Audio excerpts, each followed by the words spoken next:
Chapter 8 Life-Work Balance. Overview. We hope this chapter will help you to think and plan your life at university and develop a healthy life-work balance. It includes useful ideas about time management and the organization of study and offers some strategies for recognizing and managing stress. Why is it important? It may seem odd to devote a whole chapter to life work balance, but we believe it is so important that it deserves a decent space in this book.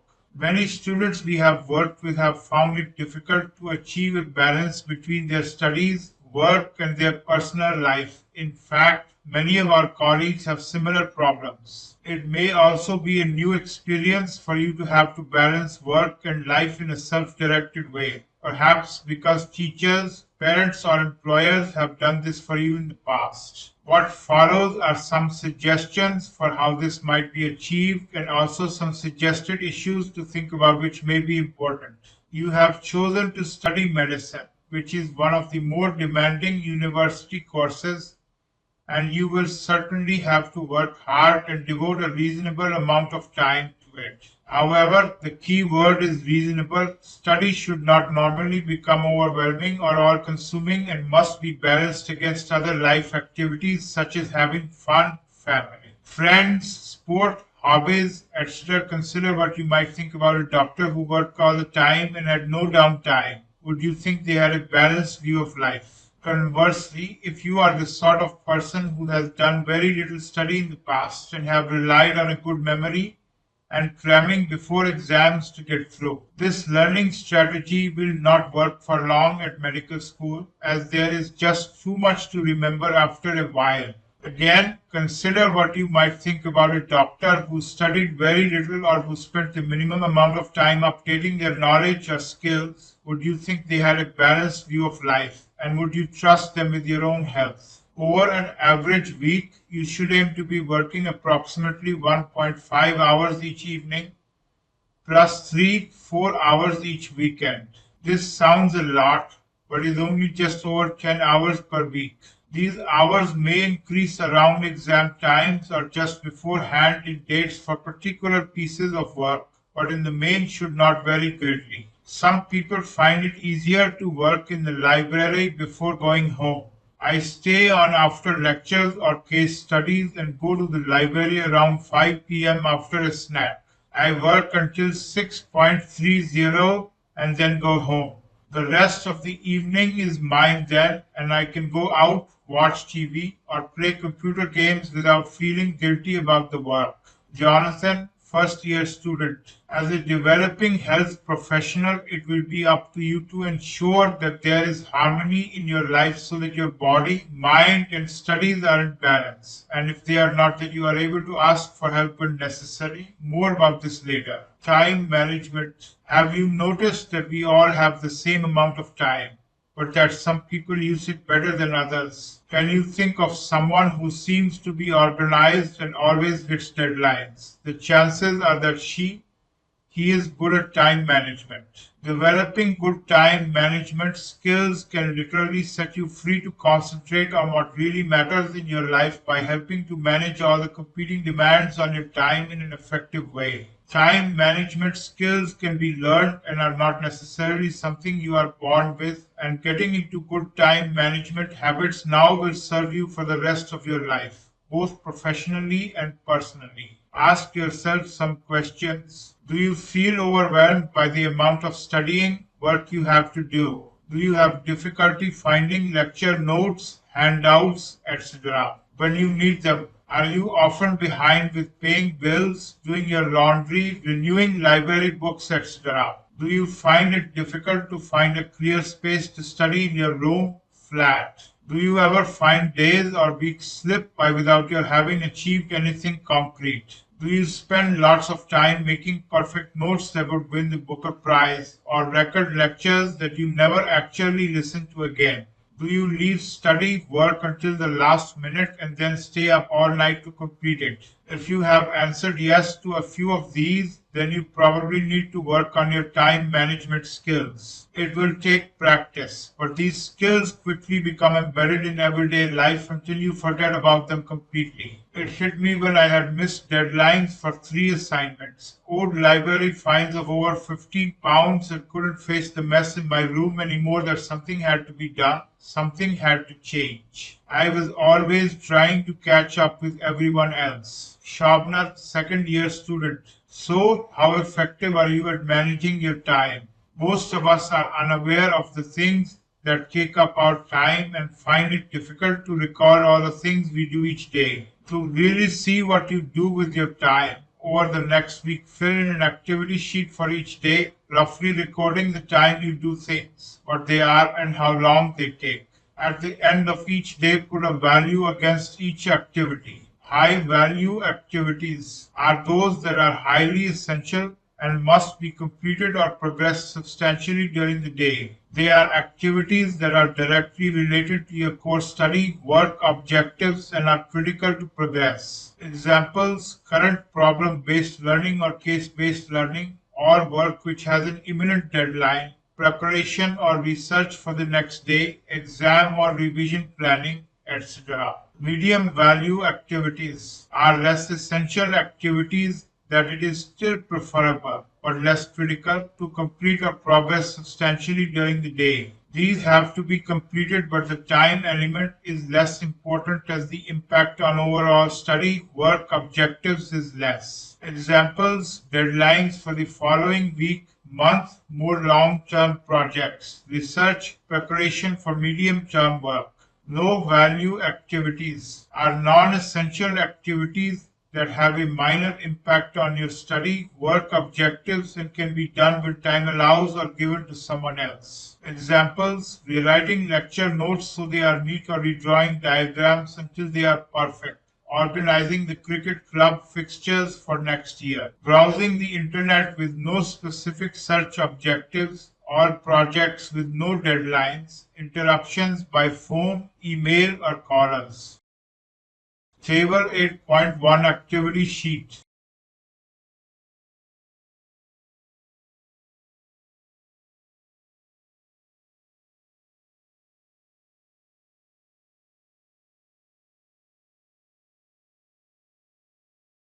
At the end of each day, calculate the total percentage of time you have spent on each category of activity. For high value activities, did you actually achieve what you set out to do? If not, what stopped you? Could you have achieved more in this category by controlling the low value activities? How could you control low value activities in the future? There is a theory in time management called the Pareto 80/20 rule. Wilfredo Pareto was an Italian economist who suggested that 80% of income in Italy ended up in only 20% of the population's pockets. When applied in a time management context, this means that without good skills, 80% of our daily activity can generate only 20% of our high value activities. In other words, we can potentially spend most of our time in producing very little of core importance. Look at your activity sheets for the whole week. Are there any patterns emerging? Apply the 80/20 rule. Is it true in your case? Procrastination.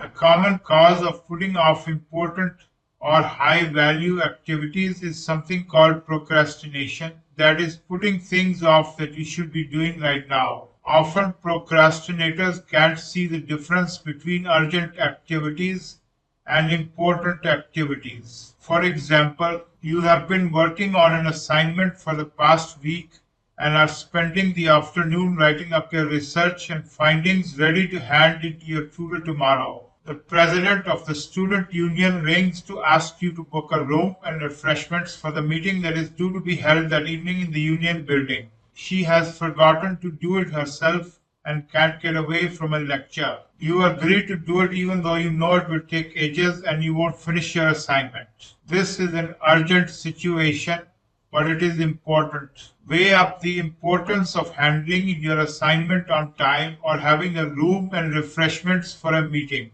Could you delegate this task? The Mind Tools website has a good section on procrastination that you might like to look at, as essentially we all suffer from procrastination to some extent. But some people put off important tasks so regularly that it starts to really affect their work.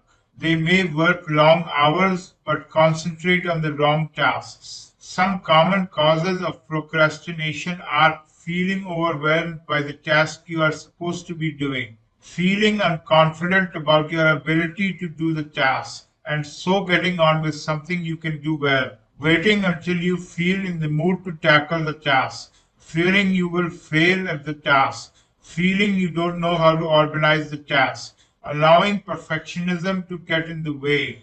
The way forward with procrastination is to recognize that you are doing it, work out why, and then to think of personal strategies for not doing it anymore. The reality is that we all have to do things we sometimes find difficult, boring, or stressful, and it may be helpful to make a daily to-do list to help you focus on what needs doing. But also, we all respond well to rewards, so perhaps part of your personal strategy could be the promise of a swim, bubble bath, night out, or game of football at the end of a task. Organization of your week, month. By planning ahead and organizing your week, month in advance, you can just concentrate on getting on and not worry that everything is not covered. Table 8.2 shows an example of a timetable designed and used by a second-year medical student. As well as a weekly, monthly plan, you will need a diary or personal organizer so that you can book and plan your life in advance. Organization of your physical environment. Trying to work in a messy or disorganized environment is always difficult. If you live in an untidy room, try at least to keep your desk or working environment clear and organized. Your desk is a working machine, not a place for storage. Decide on a filing system for your notes and handouts. It really doesn't matter which system you choose as long as it works for you. Get into the habit of reviewing your notes, handouts weekly to refresh your learning, identify any learning gaps, and then file them in your system.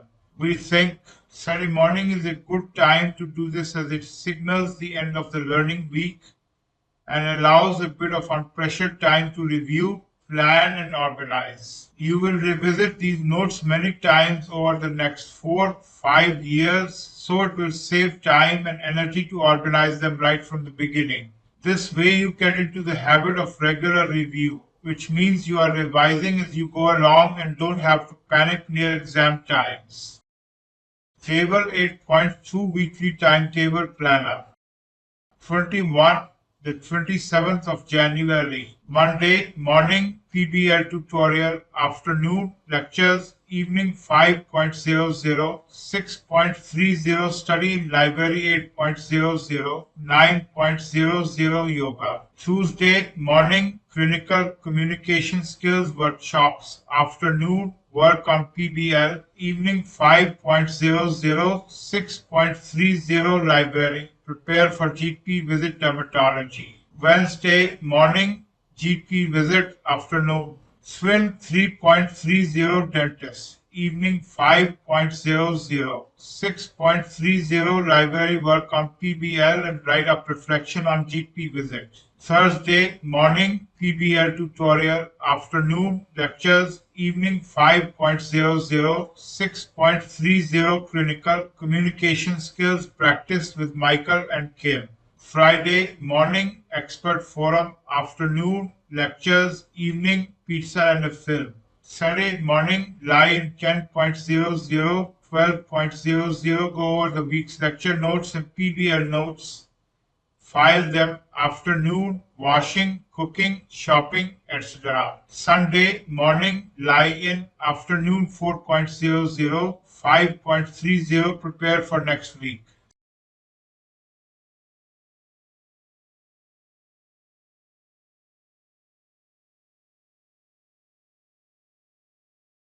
Stress management.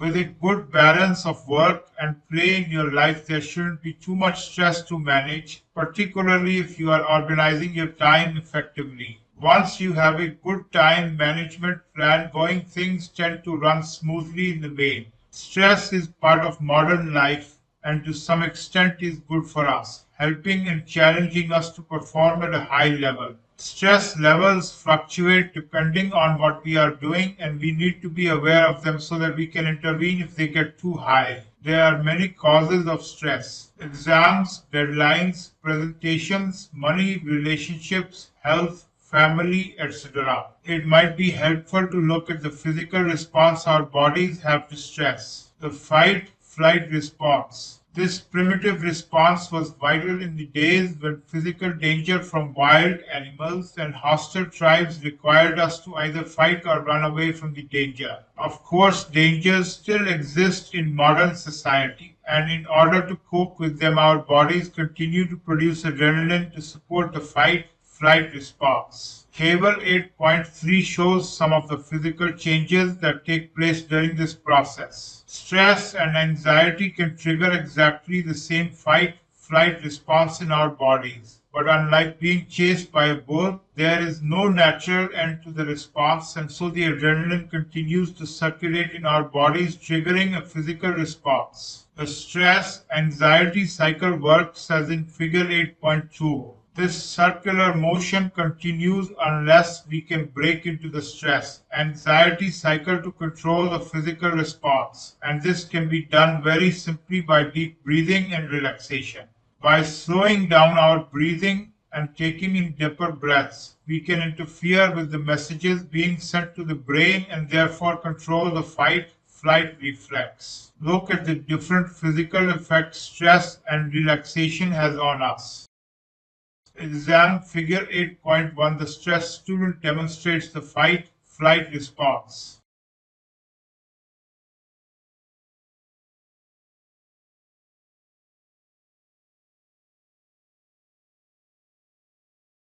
Table 8.3. Physical changes taking place when stressed. Increased activity, pupils dilate, circulation increases blood supply to brain, muscles and limbs, heart beats quicker and harder, coronary arteries dilate, blood pressure rises, lungs take in more oxygen and carbon dioxide, liver releases extra sugar for energy, muscles tense for action, sweating increases to aid heat loss, blood clotting ability increases, adrenal glands secrete adrenaline. Decreased activity, digestion slows down or stops. Stomach and small intestines reduce activity, mouth goes dry, constriction of blood vessels in salivary glands. Kidney, large intestine and bladder slow down, immune responses decrease. Sphincter muscles close to prevent urination and defecation. Figure 8.2. The stress anxiety cycle. Danger, threat which is real or imagined, message sent to brain to prepare to run shallow, quick breathing develops. Release of too much carbon dioxide so that the brain believes there is a threat. Brain continues to send messages to respiratory organs to prepare for action.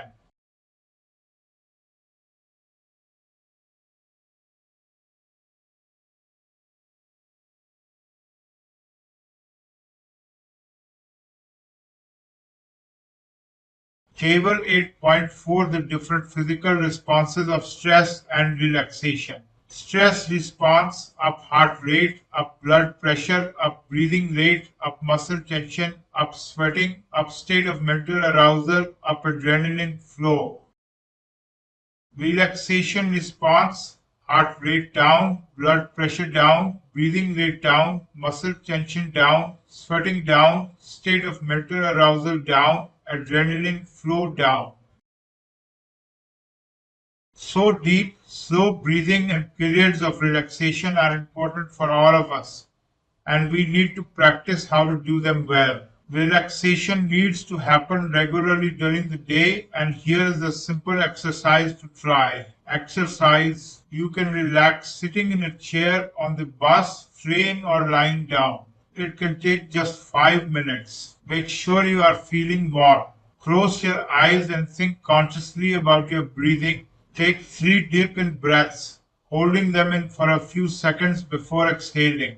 Make sure you empty your lungs of stale air completely. Think about your body systematically, starting with your feet and working up to your head and neck, consciously feel and relax each part you think about until all of you is relaxed and heavy. Pay particular attention to your shoulders, jaw, around your eyes and forehead. Now in your mind, go to a beautiful or favorite place where you have felt relaxed and happy and just imagine yourself there for a few minutes. When you are ready, come back to where you are and become aware again of your surroundings and the sounds around you. You should feel calm, relaxed, and less tense. Interestingly, feeling relaxed and calm helps us to access memory and language skills, concentrate better, study in more depth, and retain what we learn. So, regular relaxation helps us with study as well as probably helping us to live a longer life.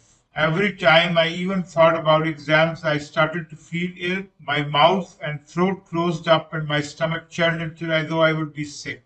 The student counselor recommended I take up yoga so that I could learn to relax and control my breathing even in really stressful situations. I didn't take it seriously at first, but when I got into it, I felt a bit more confident about not losing it in exams. Sam, first year student, seeking help. As we mentioned earlier in this chapter, sometimes sensible balances, regular study and relaxation are not the only answers because the problems are different or deeper and you may need help from someone else. From time to time, we all need to call on our GP, counseling service, or student welfare organization. But the important issue here is that as a developing health professional, you feel able to ask for help if life feels miserable or overwhelming for whatever reason.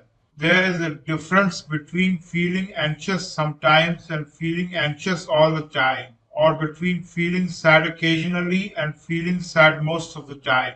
Medical students and doctors can lead pretty stressful lives sometimes, and it really is vital to ask for help when you need it. Indeed, the mark of a competent professional is the ability to seek help when necessary. Relaxation tips from students. I run around the block as fast as I can to relieve stress. It works. Planning and cooking a meal helps me to relax. Playing computer games is my best stress buster. I have to watch this though as hours can pass unnoticed. The usual stuff really: bath, bed, good book or TV. I watch old episodes of Star Trek, very relaxing.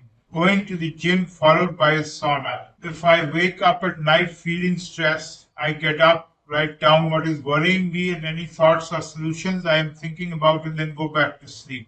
I know it is then all written down and not lost. A glass of wine with friends can put things in perspective.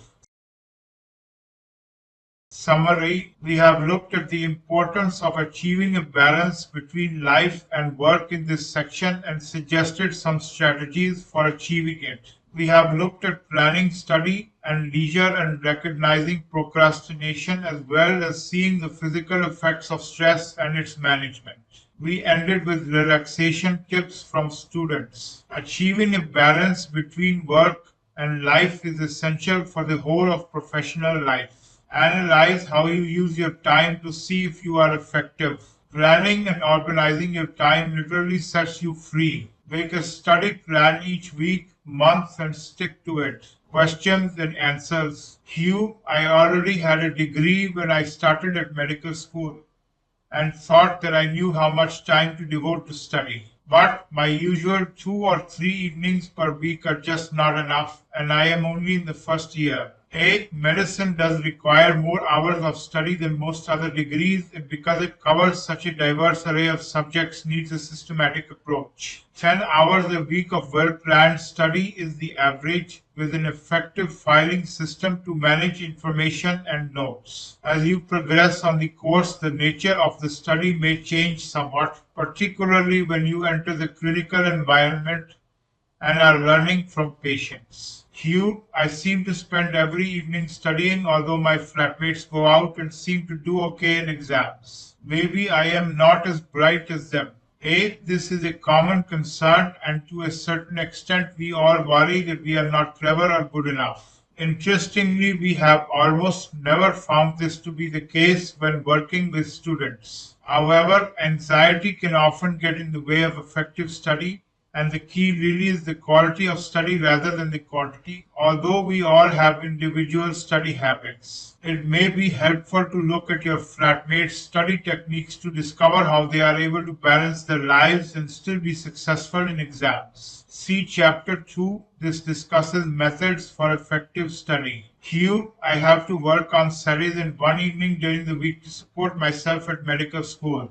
The work seems to pile up and I never seem to finish. A. It is very difficult to have a job whilst you are studying medicine as the course is so demanding, particularly when you reach the clinical years and may need to do on calls or stay on to see a particular patient or procedure. You will need to develop excellent time management skills to balance all the demands and develop good study plans so that every hour of study really counts. Remember, however, that many people do need to work to support themselves, and indeed many medical students have children to care for as well as studying.